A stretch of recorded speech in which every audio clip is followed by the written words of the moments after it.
Et je salue au téléphone Marion Maréchal qui est avec nous. Bonjour Marion Maréchal. Bonjour. Vous êtes tête de liste Reconquête pour les élections européennes qui auront lieu le 9 juin prochain. Ce matin sur BFM, vous avez parlé de Aya Nakamura et vous avez dit elle ne chante pas en français alors qu'on imagine qu'elle puisse ouvrir la cérémonie d'ouverture précisément des Jeux Olympiques de Paris. Et cette phrase, elle ne chante pas en français, forcément créer un peu de polémique. Je voulais savoir ce que vous entendiez derrière cette phrase. Je vais laisser vos auditeurs juger. Je vais vous lire 2 passages de ces chansons. Ça vous va? Il a la dick facile, avis aux anglophones. Hein. Je suis une hit machine, je suis plus hypé, désenvolé, tasaillé. Lui, il aimait trop les bitches. Oh Djadja, y a pas moyen Djadja, je suis pas ta catin Djadja, genre en Katchana baby. Katchana, ça veut dire levrette pour information. Katchana baby, tu dettes ça, y a pas moyen Djadja, je suis pas ta catin Djadja, genre en Katchana baby, tu dettes ça. Voilà.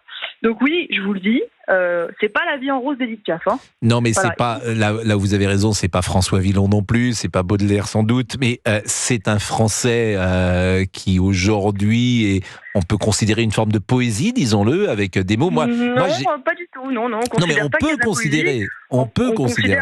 Oui, je ne le dirais pas pour moi, mais on peut considérer. Manifestement, les Français trouvent pas ça très poétique parce qu'ils n'ont pas envie, d'après un sondage récent qui est sorti, d'être représentés aux yeux du monde par cette chanteuse, dont en fait le style musical est d'abord influencé par les cités et des influences africaines, parce qu'en fait derrière ce choix, il y a un choix politique et revendiqué comme tel.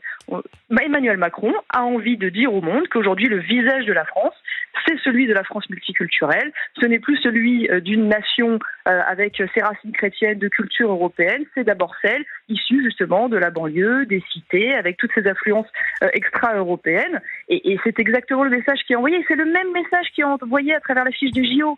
Quand on supprime et on efface la croix en haut du dôme des Invalides sur l'affiche officielle des JO, c'est parce qu'en fait, voilà, on ne veut pas, quand le monde nous regarde, montrer ce qu'est une France. Je peux partager votre analyse. Je peux partager votre analyse sur le signe qui est envoyé et sur la volonté d'Emmanuel Macron. Je peux partager cette analyse. C'est le mot français simplement qui a pu créer une polémique. Dernière chose, parce qu'on a 30 secondes.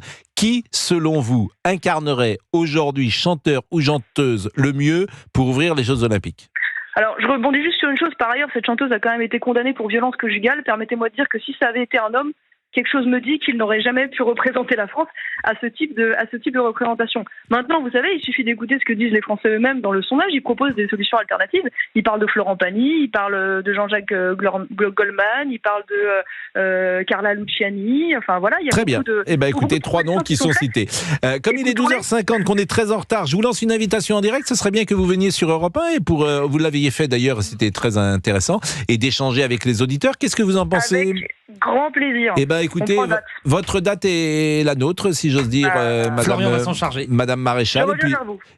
Écoutez, ça sera avec plaisir. Merci beaucoup et bonne journée. Il est 12h50. Le débrief. Europe 1. Le grand débrief de Pascal Praud et vous. L'aide à mourir sous conditions strictes, très encadrée, avec une substance létale, continue de vous faire réagir aux standards d'Europe 1. Faut-il une nouvelle loi ? Oui pour Cyril. Son père est décédé en 1 mois et demi d'un cancer. Il avait 72 ans. On l'a fait revenir dans sa maison, quoi. Donc il était en lit médicalisé. Et moi, je dormais à côté de lui sur un lit de camp. Et toutes les 5 heures, je lui balançais du Bolux, de la morphine, quoi. Voilà. Et du Doliprane. J'aurais préféré qu'un médecin me dise, bon, mais écoutez, votre père, il est foutu, et si vous voulez, et même lui, il l'aurait demandé, mais il était tellement camé par la morphine, donc qu'il pouvait plus rien dire à la fin, quoi. Témoignage très poignant de Cyril sur Europe 1 qui sera resté jusqu'au bout aux côtés de son père. Il est mort dans mes bras, voilà. Donc voilà, je pense que si quelqu'un pense qu'il sait qu'il est foutu, pourquoi pas vous habitez... lui donner cette possibilité. Et il y a quelques minutes, nous étions avec Maître Stéphane Goldenstein, l'avocat de Christine Dupont de Ligonnès. La sœur de Xavier Dupont de Ligonnès pense que son frère est toujours vivant et parle d'une mise en scène de la mort de la famille. Son avocat a pris la parole sur Europe 1. Écoutez ses doutes. Il y a quelques années de ça, j'avais communiqué une photo du plus grand, très beau, 1m85, bien baraqué. Et à l'autopsie, il fait une 50aine de kilos. C'est pas possible, ils ont disparu où ces kilos ? Moi, il y a un truc qu'il faut qu'on m'explique, c'est pourquoi il y a du bol alimentaire dans 2 cadavres. C'est ce que vous avez dit hier à Laurence Ferrari. Oui, mais c'est un vrai problème. C'est-à-dire qu'ils ont été assassinés 2 jours ou 3 jours concomitamment à la découverte avant. des corps. Et dans Ou l'émission, alors il n'y a pas de bol alimentaire, mais c'est une erreur. et dans l'émission, nous parlons de tous les sujets, mais une actualité a retenu particulièrement votre attention, Pascal. Et celle-là, ah non, on l'avait pas vu venir. Hein. This is CNN Breaking News. Vous êtes au courant de l'affaire Picasso ? C'est ça. C'est un cochon à qui on avait appris à peindre et il est mort. Et il faisait des toiles, alors bon, et ces toiles étaient vendues. C'était vraiment très intéressant. Formidable, Picasso n'est plus. On sent que cette nouvelle vous attriste beaucoup, Pascal. Non, c'est un jour sans. On vous sent très affecté par la mort de ce petit cochon. Là, quand même, Picasso, bien sûr, je ne sais pas qui va pouvoir assurer la relève. Salvatore Dali, peut-être. Je ne sais pas. Il est vraiment phénoménal. Et là, mesdames, messieurs, en écoutant, vous devez vous dire sûrement... Cette émission part en cacahuète. Mais oui, pour vous remettre de cette grande émotion, vous êtes réfugié, Pascal, dans ce que l'on préfère, la chanson chantée. Vous pouvez vous promener dans les bois. Promenons-nous dans les bois. Pendant que le loup n'y est pas. S'il nous y était, il nous mangerait. Ah, je laisse celle-ci, pour une fois que j'ai une de vos références. Et nous avons fait une découverte très grave aujourd'hui. Juste avant le flash de midi d'Émilie Dez, certains auraient quelques privilèges à Europe 1. Émilie Dez, qui va arriver avec son pull européen. Ah oui. Elle a un pull européen. Un bleu. Vous n'avez pas vu? Mais on ne vous l'a pas donné, le pull européen. C'est le pull qu'on donne lorsqu'on est engagé. C'est quoi encore cette histoire de pull Europe 1? Monsieur Boubouk, vous, un ami, ne me dites pas que vous avez reçu un cadeau sans me le dire. Ah non. Attendez, mais ça veut peut-être dire que je ne le suis toujours pas. Ah, je pense, ouais. Si vous Je suis avez- pas encore engagé. Ah bah je pense que si on vous a pas donné le pull européen ouais. bleu, Oui. qui est tricoté par la maison Liberté Liberty et compagnie. Liberty et compagnie, qui est un pull qui est fait au crochet. Ah d'accord, Et oui. qui est donné à chaque nouveau membre. Oh là là, bah écoutez, je vais me renseigner alors. Ben oui, un qui n'a pas besoin de cadeau, c'est Dimitri Pavlenko, notre présentateur de la matinale, monsieur Iha, sur son Jolly Jumper. Dimitri, que faites-vous en ce moment? Yeehaw! Ah, encore. Ah, encore. Merci, merci Dimitri, très bonne balade à vous. Et le débrief pour aujourd'hui, c'est terminé. On se quitte avec un message de Jodassin. Demain qui vient toujours un peu trop vite.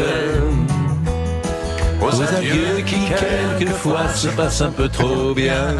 Oh là là, mais vous êtes habillé comme un soldat de Napoléon aujourd'hui. Absolument, absolument. Bonjour ami.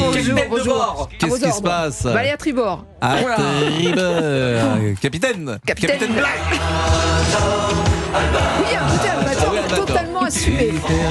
J'adore Albator, Goldorak, c'est Mais notre bien sûr, enfance. bien sûr, bien Voilà. sûr. Cher ça.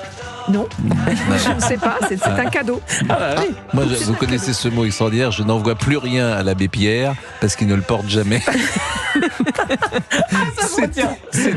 C'était Pierre Desproges qui avait dit ça. Je vous félicite. Écoutez, on va évidemment Je revenir ne sais pas ce que sur... vous faites quand vous arrivez comme ça, vous fouillez tout votre Mais- truc. J'ai l'impression oui. que le conducteur est encore votre pas prêt.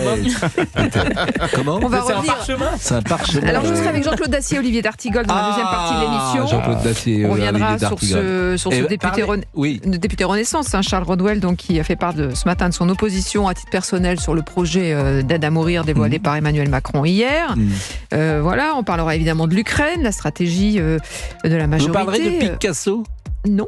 Ah, Bon, le petit cochon. le petit cochon qui est mort et qui. Il peignait. Nous, on va Picasso parler qui peignait. de... Et parler de Xavier Dupont de Ligonnès, c'est formidable. Oui. Essayez d'écouter ce qu'a dit l'avocat, Oui, c'est oui, formidable. j'ai écouté. Non, nous, on sera sur...